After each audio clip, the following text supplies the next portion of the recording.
Sebanyak 36 orang anggota Dewan Perwakilan Rakyat Daerah Kota Palembang mengikuti rapat paripurna istimewa masa persidangan 1 tahun kerja 2018 dengan agenda laporan keterangan pertanggungjawaban Wali Kota Palembang tahun 2017 dan laporan pertanggungjawaban akhir masa jabatan Wali Kota Palembang 2013 sampai dengan 2018. Bertempat di ruang rapat paripurna DPRD Palembang.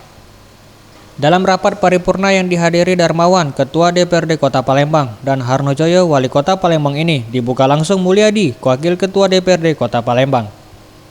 Menurut Darmawan, Ketua DPRD Kota Palembang, dalam paripurna tersebut telah disampaikan pembahasan yang telah disatukan dari Komisi 1, 2, 3, dan 4 terhadap organisasi perangkat daerah Kota Palembang. Setidaknya terdapat 34 poin yang disampaikan kepada Wali Kota Palembang. 34 poin untuk Pak Wali Kota untuk menyikapin atau memfollow up hasil atau keinginan dari Komisi 1, 2, 3, dan 4.